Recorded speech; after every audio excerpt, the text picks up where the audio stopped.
You moved to your dream city, but your only close friend is the food delivery driver. You have attended 10 expat meetups, yet you have never felt more isolated. In your 20s, friendship happened automatically, but in your 30s and 40s abroad, it feels like a second job you are failing at. This is the Expat Loneliness Epidemic, a silent crisis affecting millions of professionals who traded comfort for adventure, only to find that the price of admission was their social safety net. We need to examine why making friends after 40 is brutal, and why finding just one real connection is actually a massive victory. We need to look at the hard data first because you are not imagining the silence. According to a 2025 report from the AARP, nearly half of adults aged 45 to 49 now classify themselves as lonely. This isn't just an expat problem, since it is a global friendship recession. Back in 1990, the average person had 5 close friends, but today that number has dropped to 2. For expats, the baseline is often 0. When you strip away your history, your alumni network, and your family, you are left socially naked. A 2025 Internations survey found that loneliness was the second biggest concern for people moving abroad, ranking higher than financial stress. The isolation hits hardest in your 40s because biology and society conspire against you. You aren't just fighting a new culture, you are fighting a statistical decline in human connection. When you are drowning in a foreign culture, you grab the first thing that floats, and usually that is someone who speaks your language. This is the life raft syndrome, where you meet another expat from your home country and bond instantly. Just because you share a passport doesn't mean you share a soul. Back home, you would never be friends with this person because your values are different and your interests don't align. Here, you cling to them because they are familiar. Sociologists often call these shared grievance groups because you bond over complaining about the local bureaucracy or the rain rather than positive things. This negativity becomes a trap that keeps you in a bubble and prevents you from meeting people you actually like. It is better to swim alone for a while than to stay on a raft that is going nowhere.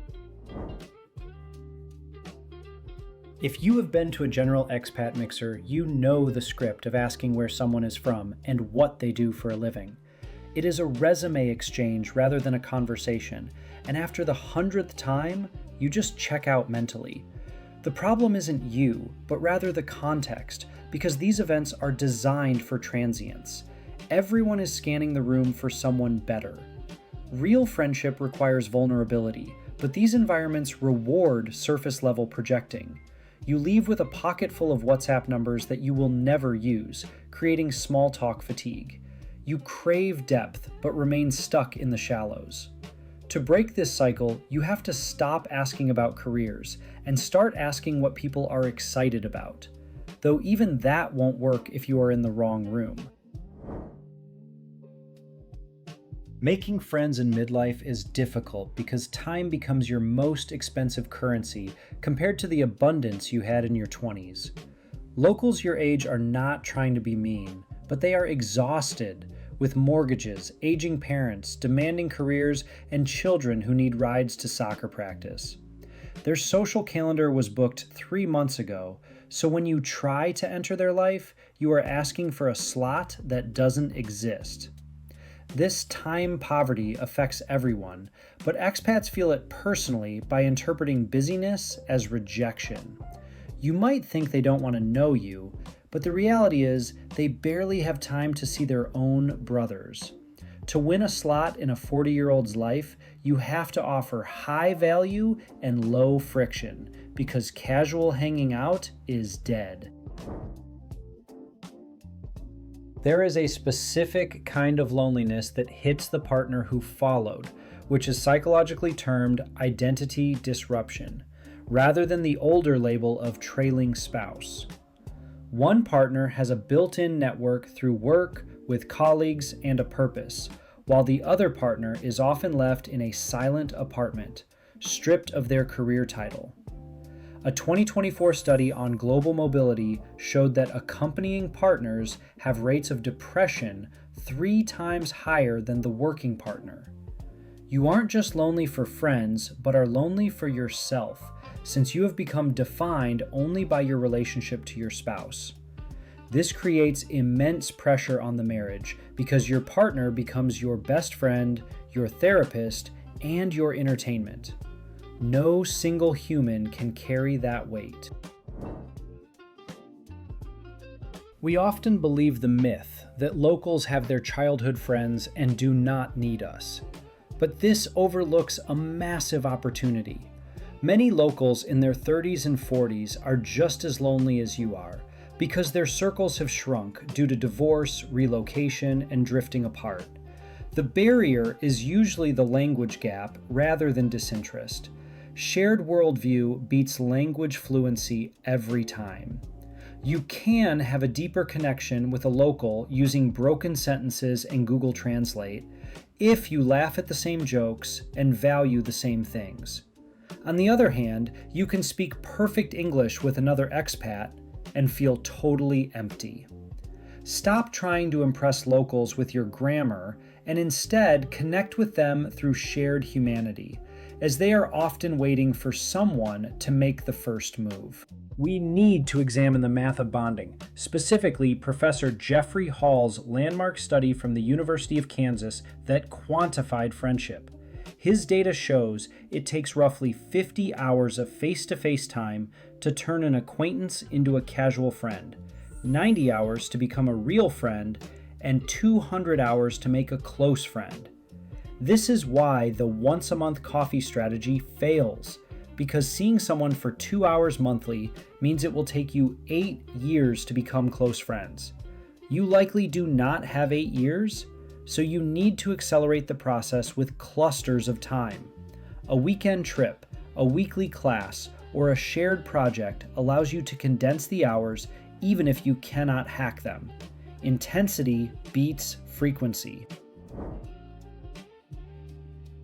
Most lonely expats act as social beggars by waiting for an invitation, but the fastest way to cure this is to become a creator who builds the table they want to sit at.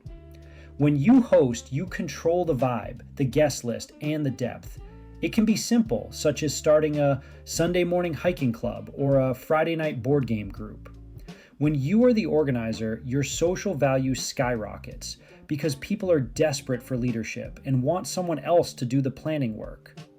By taking the initiative, you attract people who are looking for the same thing and move from being a passive consumer of culture to an active creator of community. Sending that first invite is terrifying, but everyone else is just as scared of rejection as you are.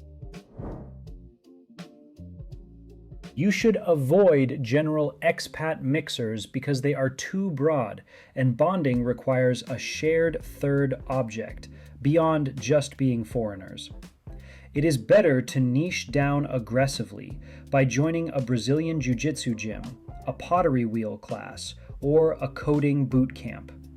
In these spaces, the conversation is about what you are doing rather than where you are from. The shared struggle of learning a difficult skill creates a bond faster than any cocktail party, similar to the foxhole effect, where you bond with people you suffer with. These activities occur weekly, which helps you rack up those critical 200 hours without it feeling forced. You show up for the activity, and the friendship becomes a natural byproduct of that organic connection. You need a filtering system like the 3-time rule, because first meetings are almost always awkward when people are nervous and guarded. Do not judge a potential friend by the first interaction unless they were outright rude, but instead give it 3 sincere attempts. If the spark isn't there after the 3rd hangout, let it go. During those 3 times, you must drop the mask because vulnerability is the only thing that creates traction. If you keep your guard up, you will just bounce off people. Tell them you are struggling, or admit that you miss home. Admitting you are lonely is often the best way to cure loneliness, because it signals to the other person that it is safe to be real. Be the aggressor in friendship, since waiting is a losing strategy. The goal isn't to be the most popular person in your new city, but to find your tribe of 2 or 3 people who make a foreign country feel like home. It takes time, many bad coffees, and the courage to be the one who reaches out first. Locals respect the effort it takes to build a life from scratch. Be bold, be patient, and stop settling for life rafts. Joining a community can help, and sharing your own expat struggle might lead you to find your tribe right there.